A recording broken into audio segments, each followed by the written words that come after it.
ഓം ശ്രീ ഗുരുഭ്യോ നമ. ജ്യോതിർഗമ ചാനലിലേക്ക് ഏവർക്കും സ്വാഗതം.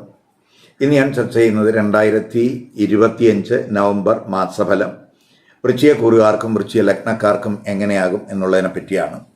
അതായത് വിശാഖ നക്ഷത്രത്തിൻ്റെ അവസാനത്തെ പാദത്തിൽപ്പെടുന്നവർ അനിഴം തൃക്കേട്ട നക്ഷത്രക്കാർക്ക് നവംബർ മാസം എങ്ങനെയാകും.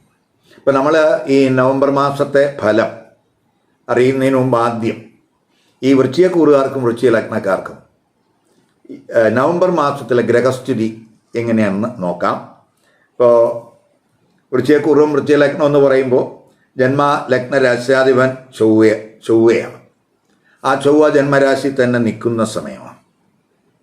സൂര്യൻ നവംബർ 16-ന് 12-ാം ഭാവരാശിയിൽ നിന്നും ജന്മരാശിയിലേക്ക് രാശി മാറുന്നു. ബുധൻ ജന്മരാശിയിൽ ഉണ്ട്. 23-ന് ബുധൻ വക്രത്തിൽ 12-ലേക്ക് രാശി മാറുന്നുണ്ട്. ഗുരു ഭാഗ്യസ്ഥാനത്ത് ഉച്ചസ്ഥിതനാണ്. ശുക്രൻ 12-ല് 25 വരെ വരുന്നുണ്ട്. 26-ന് ആ ശുക്രൻ ജന്മരാശിയിലേക്ക് രാശി മാറുന്നുണ്ട്. ശനി 5-ലാണ്, വക്രത്തിലാണ് സഞ്ചരിക്കുന്നത്. 28 ആ ശനി നേർസഞ്ചാരത്തിൽ വരുന്നു. രാഹു 4-ൽ നിൽക്കുന്നു, കേതു 10-ൽ നിൽക്കുന്നു. ഇതാണ് ഗ്രഹസ്ഥിതി. അതിൽ നമ്മൾ നവംബർ മാസത്തിലെ ഗ്രഹങ്ങളുടെ ഒരു പൊതു സ്വഭാവം നോക്കുമ്പോൾ ഗുരു ഭാഗ്യസ്ഥാനത്ത് ഉച്ചസ്ഥിതനാകുന്നു. ശുക്രൻ 12-ല് മൂലത്രികോണ രാശിയിൽ ബലവാനായിട്ട് നിൽക്കുന്നു. ജന്മരാശിയിൽ കുജൻ ബലവാനായിട്ട് നിൽക്കുന്നു. അതേസമയം ബുധൻ നവംബർ 10 മുതൽ വക്രത്തിലാകുന്നതും ഗുരു നവംബർ 11 മുതൽ വക്രത്തിലാകുന്നതും ശനി 27 വരെ വക്രത്തിലാകുന്നതും ഈ നവംബർ മാസത്തിലെ ഗ്രഹസ്ഥിതികളുടെ ഒരു പ്രത്യേകതയായിട്ട് നമ്മൾ മനസ്സിലാക്കുക. 3 ഗ്രഹങ്ങൾ വക്രത്തിൽ വരുന്നു. അപ്പോൾ നമ്മൾ ഈ ഗ്രഹസ്ഥിതി അനുസരിച്ച് എങ്ങനെയായിരിക്കും വൃശ്ചികക്കൂറിൽപ്പെടുന്നവരുടെ വൃശ്ചിക ലഗ്നക്കാരുടെ ആരോഗ്യസ്ഥിതി നോക്കാം. ആരോഗ്യസ്ഥിതി നമ്മൾ ചിന്തിക്കുമ്പോൾ ജന്മ ലഗ്ന രാശ്യാധിപൻ ചൊവ്വ ലഗ്നത്തിലുണ്ട് എങ്കിലും ആ ചൊവ്വ 6-ാം ഭാവാധിപനും കൂടെയാണ്, രോഗസ്ഥാനാധിപനും കൂടെയാണ്. അഷ്ടമ ഭാവാധിപനായിട്ടുള്ള ബുധനും ജന്മരാശിയിൽ ഉണ്ട്. അതുപോലെ ജന്മരാശിയിൽ ഗുരുവിൻ്റെ ദൃഷ്ടിയുണ്ട്. അതുപോലെ സുഖസ്ഥാനത്ത് രാഹു നിൽക്കുന്നുണ്ട്.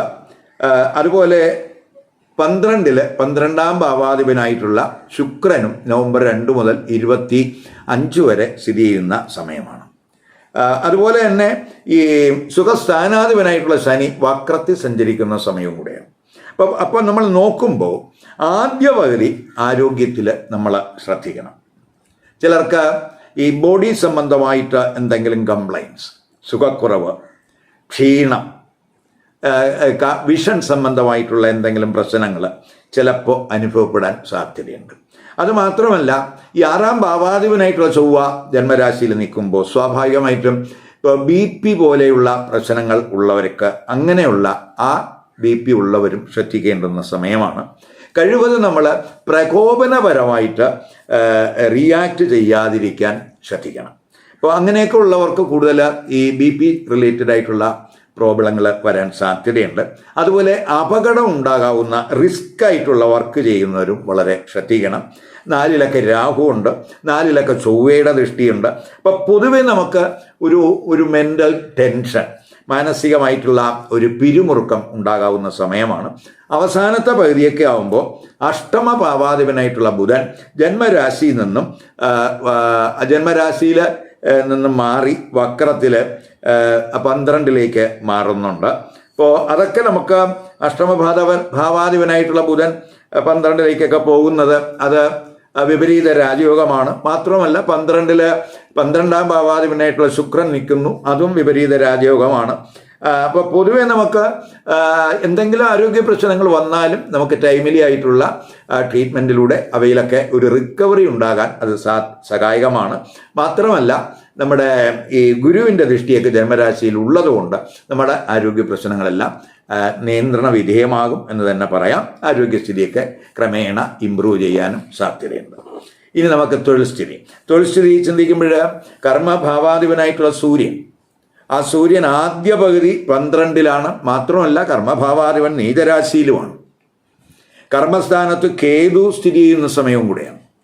അപ്പോൾ ആദ്യ പകുതി തൊഴിലിൽ ഒരു തൃപ്തിക്കുറവ് ഉണ്ടാകാൻ സാധ്യതയുണ്ട്. തൊഴിലിൽ എന്തെങ്കിലും തടസ്സങ്ങൾ, തൊഴിലിൽ എന്തെങ്കിലും പ്രയാസങ്ങളൊക്കെ അനുഭവപ്പെടാൻ സാധ്യതയുണ്ട്. ചിലർക്ക് തൊഴിലിൽ മാറ്റങ്ങൾക്ക് സാധ്യതയുണ്ട്. അതുപോലെ തൊഴിലുമായിട്ട് ബന്ധപ്പെട്ട് ചിലപ്പോൾ ദൂരയാത്രകൾക്ക് സാധ്യതയുണ്ട്. അപ്പോൾ പൊതുവേ നമുക്ക് തൊഴിലിൽ നമ്മൾ ഈ എന്തെങ്കിലും പുതിയ പ്രശ്നങ്ങൾ കൈകാര്യം ചെയ്യുന്നതിനുള്ള ഒരു തയ്യാറെടുപ്പ്, എന്തെങ്കിലും ഒരു പ്രശ്നങ്ങൾ, എന്തെങ്കിലും ചലഞ്ചസ് ഉണ്ടായിക്കഴിഞ്ഞാൽ അതെങ്ങനെ അഭിമുഖീകരിക്കണം, അത്തരത്തിലുള്ള കാര്യങ്ങളിലൊക്കെ നമ്മൾ ഒരു ശ്രദ്ധ കൊടുത്ത് പോകണം. നമ്മളെ വർക്കിലൊക്കെ ഫോക്കസ് കൂടണം, ഹാർഡ് വർക്ക് വേണം. സർക്കാരുമായിട്ടുള്ള ബന്ധമൊന്നും അത്രത്തോളം സുഖകരമാകണമെന്നില്ല. കാരണം കർമ്മഭാവാധിപനായിട്ടുള്ള സൂര്യൻ 12 നീചസ്ഥിതിയിലാണ്. അപ്പോൾ അവിടെയൊക്കെ നമ്മൾ ശ്രദ്ധിക്കണം. അതേസമയം അവസാനത്തെ പകുതിയാകുമ്പോൾ 16-ന് ആ കർമ്മഭാവാധിപൻ ജന്മരാശിയിലേക്ക് വരികയാണ്. അപ്പോൾ ആ 10-ാം ഭാവാധിപൻ 12-ൽ നിന്നും ജന്മരാശിയിലേക്ക് മാറുന്നത് പൊതുവെ നമുക്ക് അത് ഗുണം ചെയ്യും. മാത്രമല്ല അഷ്ടമഭാവാധിപനായിട്ടുള്ള ബുധനാണെങ്കിൽ ജന്മരാശിയിൽ നിന്ന് വക്രത്തിൽ ആകുന്നു. 23 ആകുമ്പോൾ അത് 12-ലേക്ക് മാറുകയും ചെയ്യുന്നു. അപ്പം ഭാഗ്യസ്ഥാനത്ത് നിൽക്കുന്ന നമുക്ക് പ്രത്യേകിച്ച് ആ ഗുരു, ആ കർമ്മഭാവാധിപനായിട്ടുള്ള ആ സൂര്യനെയൊക്കെ ദൃഷ്ടി ചെയ്യുന്നുണ്ട്. പ്രത്യേകിച്ച് അവസാനത്തെ പകുതി അത് നമുക്ക് തൊഴിലിലെ പ്രശ്നങ്ങൾ പരിഹരിക്കുന്നതിനും തൊഴിലിൽ പോസിറ്റീവായിട്ടുള്ള ചേഞ്ചസ് ഉണ്ടാകുന്നതിനും അത് സഹായകമാണ്. മേലധികാരികളുടെയൊക്കെ ഒരു സഹായം നമുക്ക് കിട്ടുന്നത് അവസാനത്തെ പകുതിയിലായിരിക്കും. ആദ്യ പകുതി അത് നമുക്ക് പ്രതീക്ഷിക്കേണ്ട. അപ്പോൾ അതുപോലെ തൊഴിൽ അന്വേഷകർക്ക് അവസാനത്തെ പകുതിയാണ് അനുകൂലം എന്ന് പറയുന്നത്. ആദ്യ പകുതി ആ സൂര്യൻ നീചസ്ഥിതിയിലാണ്, അതും 12-ലാണ്. അപ്പോൾ നമുക്ക് ഹാർഡ് വർക്കൊക്കെ നടത്തി പോകുന്നവർക്ക് പ്രത്യേകിച്ച് തൊഴിൽ ലഭിക്കുന്നതിനൊക്കെ സാധ്യതയുണ്ട് അവസാനത്തെ പകുതിയൊക്കെ ആകുമ്പോൾ. അപ്പോൾ നമ്മൾ പ്രത്യേകിച്ച് ചില മേഖലകളിൽ, ഇപ്പോൾ പ്രതിരോധ സേന, പോലീസ്, പ്രിസൺസ്, അങ്ങനെയൊക്കെയുള്ള മേഖലകളിലൊക്കെ സേവനങ്ങൾ നടത്തുന്നവർക്ക് അവർ ആഗ്രഹിക്കുന്ന രീതിയിലുള്ള ഒരു മുന്നേറ്റം തൊഴിലിൽ ഉണ്ടാകാൻ സാധ്യതയുണ്ട്. അതേസമയം വിദേശത്ത് തൊഴിൽ അന്വേഷിക്കുന്നവർക്ക് ഗുണാനുഭവം ഉണ്ടാകും. കാരണം 12-ാം ഭാവാധിപൻ 12 നിൽക്കുന്നു. കർമ്മഭാവാധിപനായിട്ടുള്ള ആ സൂര്യനും ആദ്യ പകുതിയൊക്കെ 12-ൽ വരുന്നുണ്ട്. അപ്പോൾ നമുക്ക് വിദേശത്ത് കർമ്മഗുണം ഉണ്ടാകാവുന്ന സമയമായിട്ട് മനസ്സിലാക്കാം. ഇനി നമുക്ക് ബിസിനസ്സുകാർക്ക്, ഇപ്പോൾ ബിസിനസ്സുകാരെ സംബന്ധിച്ചിടത്തോളം ബിസിനസ് കാരകൻ ബുധനാണ്. ആ ബുധൻ ജന്മരാശിയിലാണ് എങ്കിലും നവംബർ 10 മുതൽ ആ ബുധൻ വക്രത്തിൽ സഞ്ചരിക്കുകയാണ്. അതുപോലെ 7-ാം ഭാവാധിപനായിട്ടുള്ള ശുക്രൻ 12-ലാണ് നിൽക്കുന്നത്. അത് സ്വക്ഷേത്രത്തിലാണ്. അപ്പോൾ 7-ൽ ചൊവ്വയുടെ ദൃഷ്ടിയുണ്ട്, ബുധൻ്റെ ദൃഷ്ടിയുണ്ട്, ശനിയുടെ ദൃഷ്ടിയുണ്ട്. അവസാനത്തെ പകുതിയൊക്കെ ആകുമ്പോൾ സൂര്യൻ്റെ ദൃഷ്ടിയും 7-ൽ വരുന്നുണ്ട്. അപ്പോൾ നമ്മൾ ബിസിനസ്സിൽ അല്പം കെയർ വേണം. കാരണം 7-ാം ഭാവാധിപൻ 12 നിൽക്കുന്നു. ബുധനാണെങ്കിൽ അഷ്ടമ ഭാവാധിപത്യം കൂടെ ഉണ്ട്. ബുധൻ 10 മുതൽ വക്രത്തിലാകുന്നു. അപ്പം നമ്മൾ ഈ കോമ്പറ്റീഷനൊക്കെ അഭിമുഖീകരിക്കുന്നതിനുള്ള പ്ലാന്, തന്ത്രങ്ങളെല്ലാം ഈ ബിസിനസ്സുകാരുടെ ഭാഗത്ത് നവംബർ മാസത്തിൽ വേണം. ബിസിനസ് പ്രൊഫഷണൽസ് അവരുടെ ഉത്തരവാദിത്വങ്ങളൊക്കെ പ്രത്യേകിച്ച് കൃത്യസമയത്ത് നിർവഹിക്കുന്നതിൽ ശ്രദ്ധ കൊടുക്കണം. അപ്പോൾ ചിലപ്പോൾ നമ്മൾ ടൈംലി ആയിട്ട് ഈ കാര്യങ്ങളൊക്കെ നടത്തുന്നതിൽ ഒരു വീഴ്ച വരാൻ സാധ്യതയുണ്ട്. അതുകൊണ്ട് അവിടെ ഒരു കെയർ കൊടുക്കുക. അതുപോലെ നമ്മളെ ഡെയിലി ഇൻകം, അതുപോലെ പ്രോഫിറ്റ്, ഇവയിലൊക്കെ തന്നെ നമ്മൾ പ്രതീക്ഷിക്കുന്ന ഒരു മുന്നേറ്റം പ്രത്യേകിച്ച് ഉണ്ടാകണമെന്നില്ല ആദ്യ പകുതി. ഇപ്പോൾ ബിസിനസ് വിപുലീകരണത്തിനും അതുപോലെ നമുക്ക് ബിസിനസ്സിൽ അമിതമായിട്ട് ഇൻവെസ്റ്റ്മെൻറ്റ് നടത്തുന്നതിനും അനുകൂലമായിട്ടുള്ള ഒരു മാസമായിട്ട് നമുക്ക് ഈ നവംബർ മാസത്തെ കാണാൻ കഴിയില്ല. ഇനി വിദ്യാർത്ഥികൾക്ക്, ഇപ്പോൾ വിദ്യാർത്ഥികളെ സംബന്ധിച്ചിടത്തോളം വിദ്യാകാരകൻ ബുധനാണ്. ആ ബുധൻ ജന്മലഗ്നരാശിയിലുണ്ട്. എങ്കിലും ആ ബുധൻ അവസാനത്തെ പകുതിയൊക്കെ ആകുമ്പോൾ, അതായത് 10 കഴിയുമ്പം തന്നെ ബുധൻ വക്രഗതിയിലാകുകയാണ്. അപ്പോൾ അവസാനത്തെ പകുതി നമ്മൾ പഠനത്തിലൊക്കെ, ആദ്യ പകുതി വലിയ പ്രശ്നമില്ല, പക്ഷെ അവസാനത്തെ പകുതി നമ്മൾ പഠനത്തിൽ ഫോക്കസ് കൂട്ടണം, ആലസ്യമൊക്കെ ഒഴിവാക്കണം. 2-5 ഭാവാധിപനായിട്ടുള്ള ഗുരു ഭാഗ്യസ്ഥാനത്ത് ഉച്ചസ്ഥിതിയിലാണ്. അത് പഠനത്തിലൊക്കെ നമുക്ക് ശ്രദ്ധ കൊടുക്കുന്നതിന് സഹായകമാണ്. ജ്ഞാനകാരകനും കൂടിയാണ് ആ ഗുരു. അപ്പോൾ അതൊക്കെ നമ്മൾ ആലസ്യമൊക്കെ ഒന്ന് ഒഴിവാക്കി പോകാമെങ്കിൽ നമുക്ക് പഠനത്തിൽ മികവ് പ്രകടിപ്പിക്കാൻ കഴിയും. 5-ലൊക്കെ ഗുരുവിൻ്റെ ദൃഷ്ടി ഉണ്ട്. അതുപോലെ തന്നെ 5-ാം ഭാവാധിപൻ 5-ൽ തന്നെ ദൃഷ്ടി ചെയ്യുന്ന സമയമാണ്. അപ്പോൾ നമുക്ക് സീനിയർ അധ്യാപകരുടെയൊക്കെ ഒരു സഹായം, അവരുമായിട്ടുള്ള അവരുടെയൊക്കെ ഗൈഡൻസൊക്കെ നമുക്ക് വളരെ ഗുണം ചെയ്യും. ഉന്നത പഠനം നടത്തുന്നവർക്ക് വലിയ നേട്ടങ്ങൾ പ്രതീക്ഷിക്കാം. കാരണം 5-ാം ഭാവാധിപനായിട്ടുള്ള ഗുരു, 2-ാം ഭാവാധിപനായിട്ടുള്ള ഗുരു ഭാഗ്യസ്ഥാനത്ത് ഉച്ചസ്ഥിതിയിൽ വരികയാണ്. 11 മുതൽ ഗുരുവിന് വക്രസ്ഥിതി വരുന്നുണ്ട് എങ്കിലും ഈ വലിയ നേട്ടങ്ങൾ പ്രത്യേകിച്ച് ഉന്നത പഠനം നടത്തുന്നവർക്ക് ഉണ്ടാകാൻ സാധ്യതയുണ്ട്. അതുപോലെ വിദേശത്ത് ഉന്നത പഠനം ആഗ്രഹിക്കുന്നവർക്കും അനുകൂല സമയമായിട്ട് കാണുന്നുണ്ട്. ഇനി നമുക്ക് ധനസ്ഥിതി ചിന്തിക്കുമ്പോൾ ധനഭാവാധിപനും ധനകാരകനുമായിട്ടുള്ള ഗുരു, ആ ഗുരു ഭാഗ്യസ്ഥാനത്ത് ഉച്ചസ്ഥിതനാണ്. ധനഭാവാധിപൻ ഉച്ചസ്ഥിതനാണ്. അതുപോലെ 11-ാം ഭാവാധിപനായിട്ടുള്ള ബുധൻ ജന്മ ലഗ്ന രാശിയിലുണ്ട്. അവിടെ ഗുരുവിൻ്റെ ദൃഷ്ടി ഉണ്ട്. ശുക്രനാണെങ്കിൽ 12-ൽ. ഇപ്പോൾ ആദ്യ പകുതി ധനാഗമം കൂടും. കാരണം ആ ഗുരു ധനഭാവാധിപൻ ഉച്ചസ്ഥിതനാണ്. 11 മുതൽ ആ ഗുരുവിന് വക്രസ്ഥിതി വരുന്നുണ്ട്. അപ്പോൾ ആദ്യ പകുതി ധനസ്ഥിതി ഇമ്പ്രൂവ് ചെയ്യും. അവസാനത്തെ പകുതിയൊക്കെ ഈ ഗുരുവിന് വക്രസ്ഥിതി വരുന്നത് ഒരു ചെറിയ പ്രയാസം അല്ലെങ്കിൽ ധനവരവിലൊക്കെ ഒരു കുറവുണ്ടാകാൻ സാധ്യതയുണ്ട്. അല്ലെങ്കിൽ ധനവരവിന് വേഗത കുറയും എന്ന് പറയാം. 12-ൽ ശുക്രൻ്റെ സ്ഥിതി പ്രത്യേകിച്ച് ധനച്ചെലവ് കൂടുന്നതിനിടയാക്കും. 25 വരെ ആ ശുക്രൻ 12-ൽ ഉണ്ടാകും. നവംബർ 2-നാണ് ആ ശുക്രൻ 12-ൽ വരുന്നത്. 25 വരെ ഉണ്ട്. അപ്പം ചെലവ്, പ്രത്യേകിച്ച് സുഖച്ചെലവൊക്കെ ഉണ്ടാകാവുന്ന സമയമാണ്. അതുപോലെ ചിലർക്ക് ഈ ധനം നഷ്ടപ്പെടുന്നതിനൊക്കെ സാധ്യതയുണ്ട്. അതുകൊണ്ട് ധനപരമായ കാര്യങ്ങൾ, ധനവിനിയോഗത്തിലൊക്കെ വളരെ ശ്രദ്ധിക്കണം. അതുപോലെ ശനിയുടെ ദൃഷ്ടി 2-ൽ നമ്മൾക്ക് വരുന്നുണ്ട്, ധനസ്ഥാനത്ത് വരുന്നുണ്ട്. അപ്പോൾ അതും നമ്മുടെ സമ്പാദ്യത്തിൽ ചിലപ്പോൾ ഒരു കുറവുണ്ടാക്കാം, പ്രത്യേകിച്ച് അവസാനത്തെ പകുതി. ഇനി വിവാഹം, ദാമ്പത്യബന്ധം, കുടുംബജീവിതം എങ്ങനെയെന്ന് നോക്കാം. ഇപ്പോൾ 7-ാം ഭാവാധിപൻ ശുക്രനാണ്. ആ ശുക്രൻ 25 വരെ 12-ലാണ്, ഇഷ്ടസ്ഥാനത്തല്ല നിൽക്കുന്നത്. അപ്പോൾ 7-ൽ അതുപോലെ 6-ാം ഭാവാധിപനായിട്ടുള്ള ചൊവ്വയുടെ ദൃഷ്ടിയുണ്ട്. അതുപോലെ 8-ാം ഭാവാധിപനായിട്ടുള്ള ബുധൻ്റെ ദൃഷ്ടിയുണ്ട്. അവസാനത്തെ പകുതി സൂര്യൻ്റെ ദൃഷ്ടിയും 7-ൽ വരുന്നുണ്ട്. ശനിയുടെ ദൃഷ്ടിയും 7-ലുണ്ട്. അപ്പോൾ നമ്മൾ വിവാഹ ആലോചനകൾ വന്നാൽ തന്നെയും അതിൽ വളരെ നമുക്ക് കെയർ വേണം. അപ്പോൾ ചെറിയ തടസ്സങ്ങൾ ചിലപ്പോൾ ആലോചനകളിലൊക്കെ ഉണ്ടാകാനും സാധ്യതയുണ്ട്. അവസാനത്തെ വാരം ഈ സഡൻ ചേഞ്ച് വരാൻ സാധ്യതയുണ്ട്. കാരണം 7-ാം ഭാവാധിപനായിട്ടുള്ള ശുക്രൻ ജന്മരാശിയിലേക്ക് വരുന്നു. അപ്പോൾ 7-ാം ഭാവാധിപൻ ജന്മരാശിയിൽ വരുമ്പോൾ അവസാനത്തെ വാരം, അത് 26-നാണ് വരുന്നത്. അപ്പോൾ അവസാനത്തെ വാരം സഡനായിട്ട് വിവാഹ ആലോചനകൾ വരാൻ സാധ്യതയുണ്ട്. ചിലപ്പോൾ വിവാഹ നിശ്ചയത്തിനും സാധ്യതയുണ്ട്. അപ്പോൾ ആദ്യത്തെ 3 വാരം നമുക്ക് ആലോചനകൾക്ക് അനുകൂലമായിട്ടുള്ള ഗ്രഹസ്ഥിതി എന്ന് പറയാൻ പറ്റില്ല.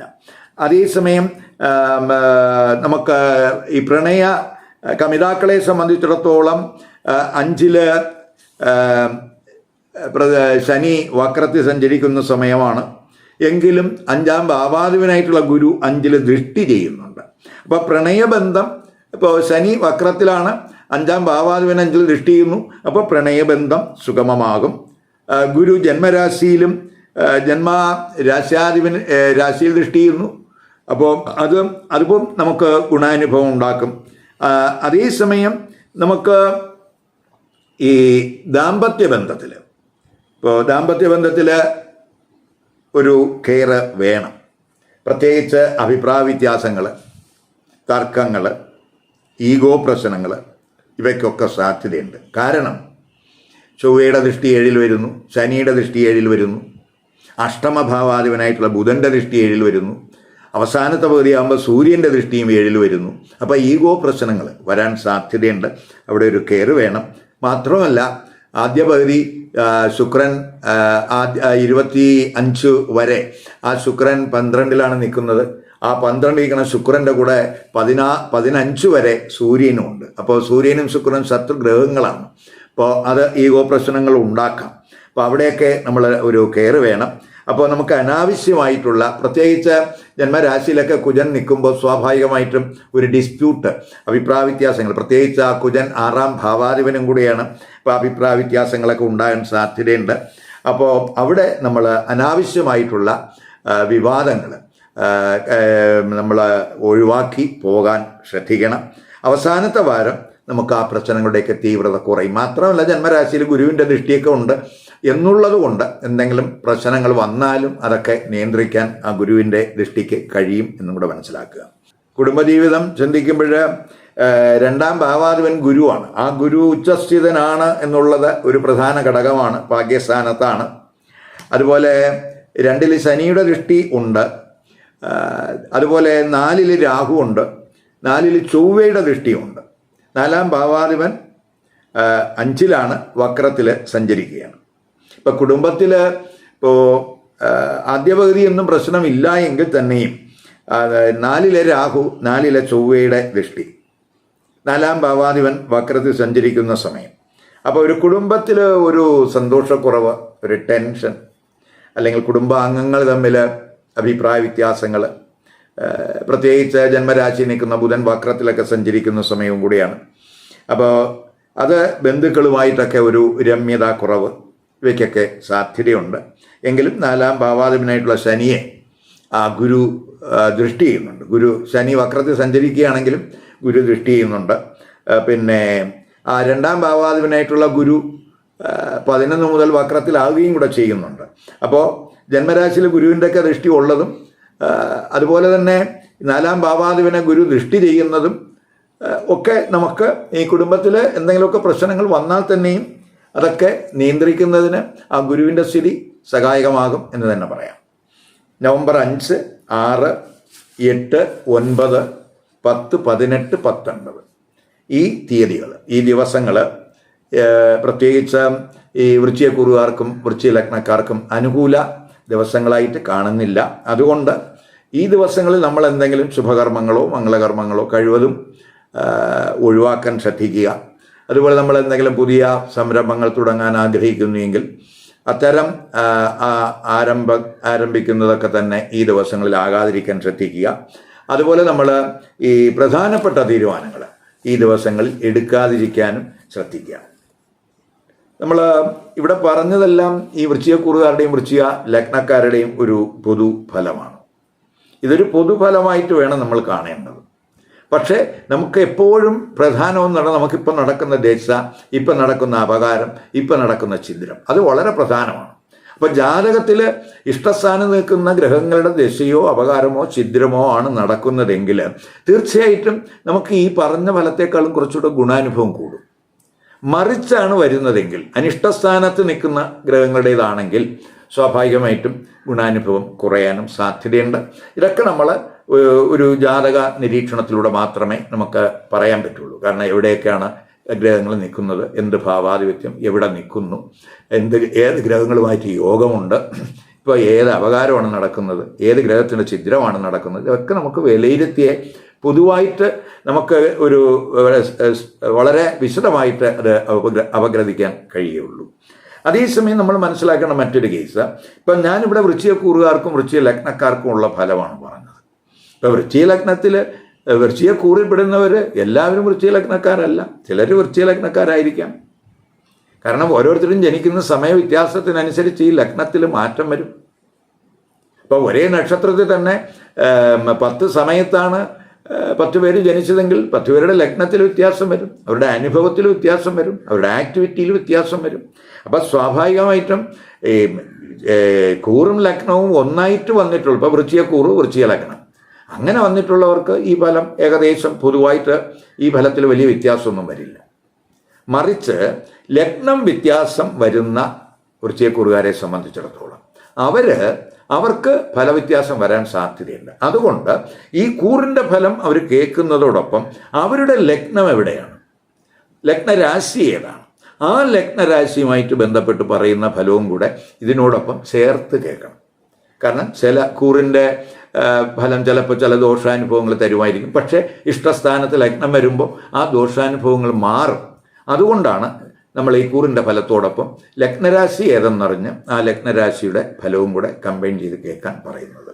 മാത്രമല്ല കൂറിൻ്റെ ഫലത്തേക്കാൾ സൂക്ഷ്മതയും കൃത്യതയും അത് ലഗ്നഫലത്തിനാണ്. ഈ വീഡിയോ ഇഷ്ടപ്പെട്ടുവെങ്കിൽ ലൈക്ക് ചെയ്യുക, ഷെയർ ചെയ്യുക. അതുപോലെ സബ്സ്ക്രൈബ് ചെയ്യാത്തവർ സബ്സ്ക്രൈബ് ചെയ്ത് കാണുക. മറ്റൊരു പുതിയ വിഷയവുമായി അടുത്ത വീഡിയോയിൽ കാണാം. നമസ്കാരം.